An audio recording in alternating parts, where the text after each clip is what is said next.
But it's difficult because although the rosé market has been very buoyant, very positive around Europe for the last 10, 15 years, I'm still not convinced we know exactly what a really good rosé tastes like.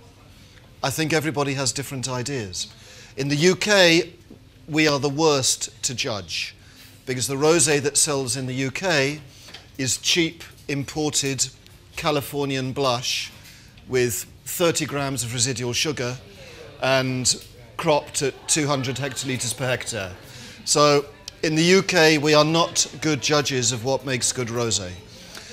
There is a market for quality rosé, but it's difficult, and I think a lot of it has to be hand sold. But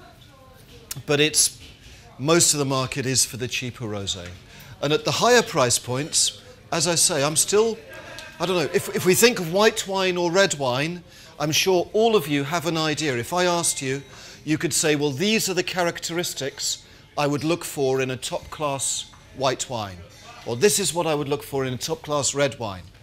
With rosé, I don't think it's so clear. And I think different countries, different producers, different consumers have a different view. So all I can really tell you is what I think, but I certainly don't pretend to understand the rosé market. And it's fantastic that here we've got 4 such different styles, because that rather shows what I'm saying in a way, that everybody has their own idea, I think, of what rosé is about. The first one, the Trapan, comes across to me. It's interesting, it came across to me as a more New World style in a way. I don't know if it's the Syrah, but it reminded me a bit of Australian rosés that are on the market at the moment. Quite full-bodied, bold in style, not totally dry, and it is a style that they're producing very successfully and sells quite well. Sorry? It is totally dry. It is totally dry? 1 gram. Okay, that's interesting, because to me it tasted just off dry. But okay, it's interesting. Okay. Second one I really liked because it came across as quite winey again. It's a sort of wine where I'd love to know, if I was tasting it literally blindfold, I'd love to know if I could have worked out what colour it was, because I'm not sure.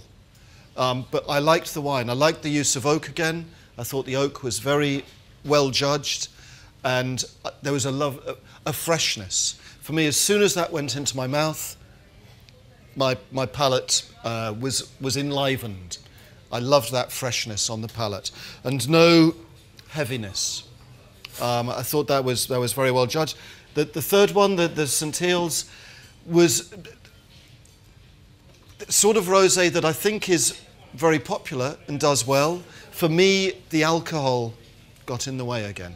For me, there was quite high alcohol and not quite as much flavour, particularly coming after the one before, where I'd really liked the freshness and the lightness of touch. That came across as a bit heavier in style.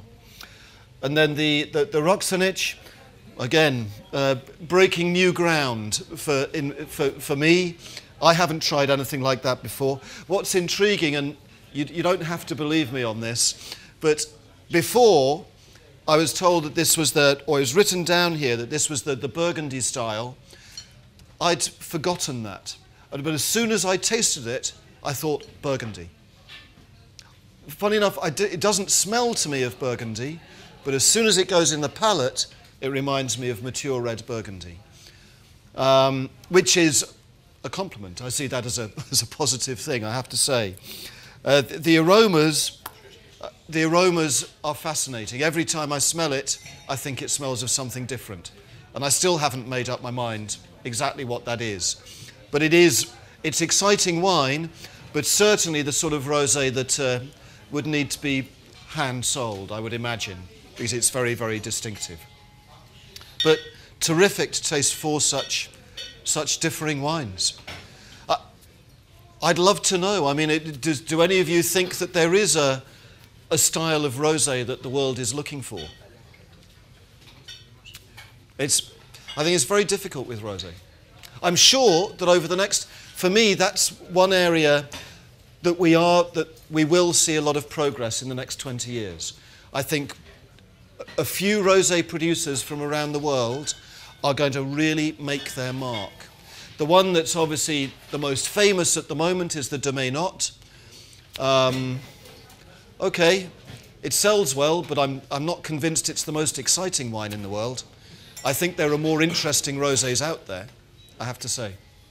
If that gives you a certain explanation to the style, we are aiming to produce wines for top gastronomy. And yeah. We see rosé as also one complementary wine to the whites and to the reds, and I think it matches very good our original food and Mediterranean gastronomy. I was talking to Else before, and it's really with we call it blue fish, with tuna or something similar. It goes very well with the raw fish. That goes well. Yes. And in the white meats in the winter, you know, and that style of rosé offers you a wide range of temperatures to enjoy. Because normally people are understanding rosé as a swimming pool wine, you know, tremendously chilled, that you just drink as aperitif or during the day or something to enjoy your time under the sun. But this was done with a different aim. It's Go in gastronomy to go to the connoisseurs, yep. And to be a wine to be drunken all year round. Different food, different temperatures, but again, due to the aging, given a time to open, to give its full structure, yep. In the best possible way. Okay, good. It comes across that way as very vinous, very winey in style. I suppose one thing I should comment on is colour. It's in the UK, there is Côte Provence Rosé does okay, but I don't think it sells as well as people think it should do. But people do like the colour, but they don't always like the flavour. They find it a bit dry and a bit, I think, dull, because it is dry. But it is, of course, pale in colour. And paleness of colour in a rosé, I think, is increasingly seen as a positive paleness colour. So it was interesting that all of these were relatively deep in colour. But I think paleness of colour is seen as quite a positive thing. But that is just only a thought. I haven't got evidence for that. I think it's delicious. I drink a lot of sparkling wine. I drink a lot of champagne, as much as I can. I think that's really good. And I think it's really well done. It's very fine. It's relatively dry. There's a nice mix on the finish, there's a nice mix of freshness, earthiness, but also some fruit character. And I think it's very, very fine sparkling wine. There's a temptation, I think, with rosé sparkling wine to make it a little off-dry, a bit sweeter sometimes. That's been resisted here. And I think that's very good. Very classy. If you do make sparkling wine and you're looking to export it, rosé sparkling wine does command a premium. In the UK market, you can expect to sell a rosé at a slightly higher price than you can a white. Well, I was hoping that I would get to understand what typical Plavac tastes of.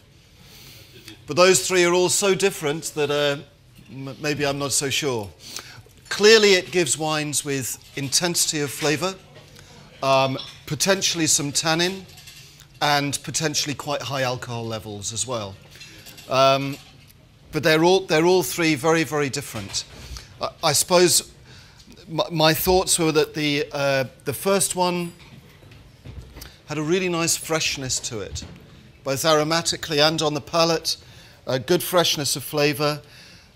It had freshness, but it also had a certain warmth. I know it's called Mediterano, but it tastes as if it should be from the Mediterranean as well. It tastes as if there's a nice warmth, but warmth, not heat. And it comes across as very fresh, I think very well judged style. Not too much of anything, easy to drink.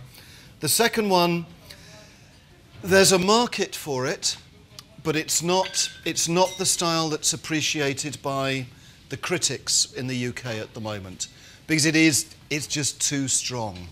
It's the sort of style that we rather patronisingly think will appeal to the Americans, but not so much to the British. Quite high in alcohol, a little bit very, very ripe fruit, slightly stewed fruit characters. There is definitely a market for this style of wine. I'm going to get into trouble for saying this probably. It reminds me a little bit of Chateau Mouzard, the Lebanese wine, which does have a big market in the UK. But that too is quite high in alcohol, quite intensely flavoured. It's a very distinctive style which pleases some people, but not all. And it's not a style that's liked by as I say, the critics at the moment. The third one is really, I mean, that's really interesting. That's the one where the oak influence is most evident in the three, but I think it's a healthy, it's a positive oak influence rather than a negative oak influence. And for me, it comes across actually as a very harmonious style of wine again. I think that's really well done. I love the perfume as well, because it smells that some of the perfume is the oak, but there's also a almost floral perfume to it as well. But I think that's very well done in terms of style.